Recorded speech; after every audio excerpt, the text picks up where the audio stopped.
नमस्कार। उदय इंडिया के digital bulletin में आपका स्वागत है। मैं हूं सुनीता मित्तल। आइए रुक करते हैं खबरों की तरफ।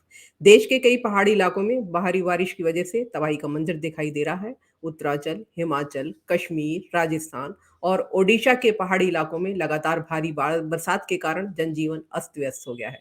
हिमाचल प्रदेश के कांगड़ा जिले में भारी बारिश की वजह से बाढ़ से रेलवे का चक्की पुल आज बह गया। इसके अलावा डिहार पंचायत के डोल गदया गांव में बैजनाथ सरकाघाट सड़क भी बह गई। भारी बारिश की वजह से चंबा जिले के दंपति और उनके बेटे की मौत हो गई।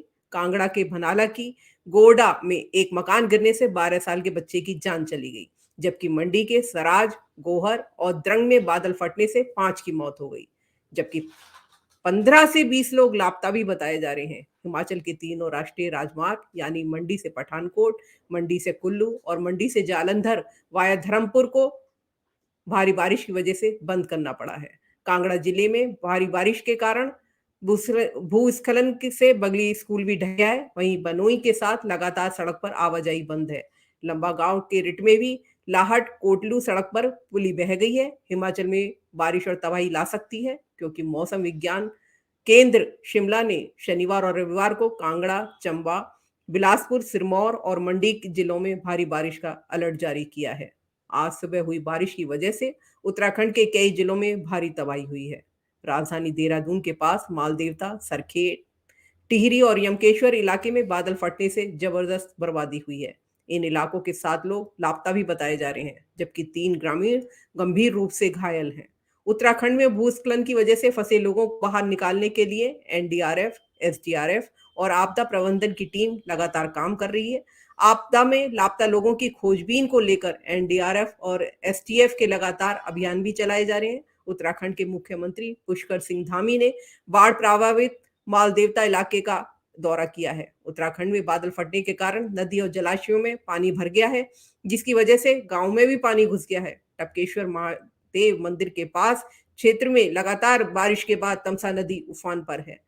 मंदिर के भीतर भी पानी घुस गया है। नदी पर एक पुल था जो पूरी तरह से ध्वस्त हो गया है। भारी बारिश से सौंग, जाखन और सुसवा नदी पूरे उफान पर आ गई है। उधर कुमायूं के खटीमा में सबसे अधिक 152 मिलीमीटर और देहरादून के सहस्त्रधारा इलाके में 97.5 मिलीमीटर बारिश रिकॉर्ड की गई है। वहीं मौसम विभाग ने अगले 24 घंटे के दौरान तीनों जिलों में भारी बारिश की चेतावनी भी जारी की है। जम्मू कश्मीर के उधमपुर जिले में भारी बारिश की वजह से मकान गिर गया है, जिसकी वजह से 2 बच्चों की मौत हो गई है। जिला प्रशासन ने बताया है कि सूचना मिलने के बाद बचाव दल मौके पर पहुंचे हैं और ढहे हुए घर के मलबे से शवों को बरामद भी किया है। ये मकान मिट्टी का बना हुआ था। यह उधमपुर के मुत्तल क्षेत्र के समोले गांव की है।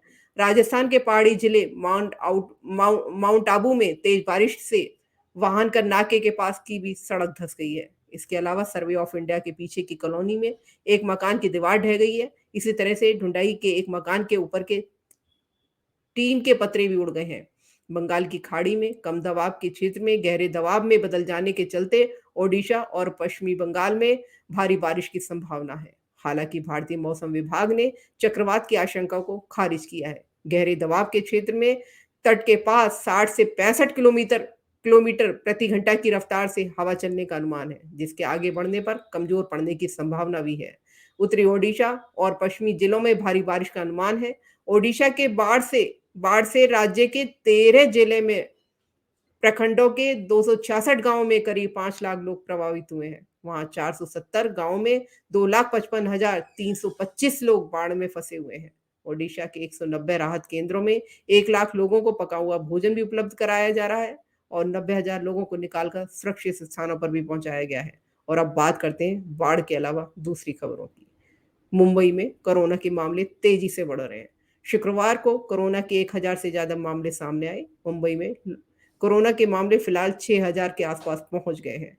इस बार कोरोना बुजुर्ग लोगों को ज्यादा शिकार बना रहा है। संक्रमण से लोगों के फेफड़े प्रभावित हो रहे हैं।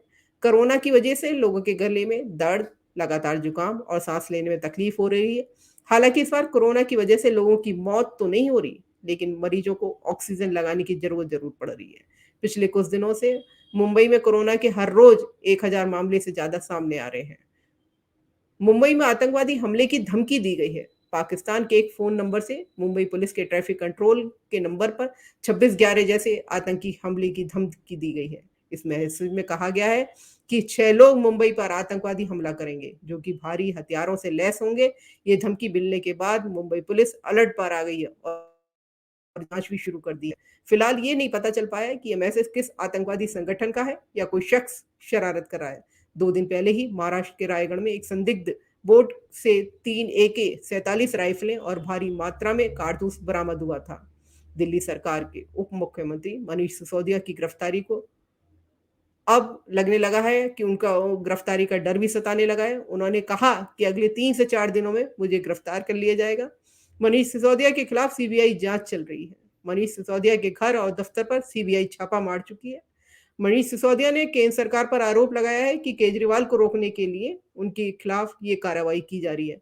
मनीष सिसोदिया के खिलाफ दिल्ली के उपराज्यपाल ने कार्रवाई की सिफारिश की थी। उन्होंने पाया था कि दिल्ली सरकार की नई आबकारी नीति में घोटाला किया गया है, जिसकी वजह से अरबों रुपए के राजस्व का नुकसान हुआ है। उपराज्यपाल द्वारा सीबीआई जांच की सिफारिश किए जाने के बाद केजरीवाल सरकार ने नई आबकारी नीति वापस भी ली थी, लेकिन मनीष सिसोदिया अपने ऊपर पड़े सीबीआई छापों पर राजनीति कर रहे हैं। वे अब भी नई आबकारी नीति का बचाव कर रहे हैं, जिससे जिसको उनकी ही सरकार ने वापस लिया था। दिल्ली पुलिस ने लश्कर-ए-तैयबा और अल-बद्र जैसे खूंखार आतंकवादी संगठनों को हवाला के जरिए पैसा पहुंचाने के आरोप में मोहम्मद यासीन नाम के एक आतंकवादी को गिरफ्तार किया है। खबर यह है कि उसके पास अफ्रीका से हवाला के जरिए 24 लाख रुपए आए हैं और इसमें से 17 लाख रुपए उसने आतंकवादी संगठन तक पहुंचाया है। 18 अगस्त को पुलिस ने जम्मू कश्मीर से हामिद मीर नाम के एक आतंकवादी को गिरफ्तार किया था, जिससे पूछताछ करने पर उसने मोहम्मद यासीन के बारे में सूचना दी। यासीन की उम्र 48 साल है। उसे दिल्ली के तुर्कमान गेट इलाके से गिरफ्तार किया गया है। यासीन के पास से 7 लाख रुपए नकद और कई दस्तावेज मिले हैं। उदय इंडिया की डिजिटल में इस खास बुलेटिन में इतना ही। जय हिंद।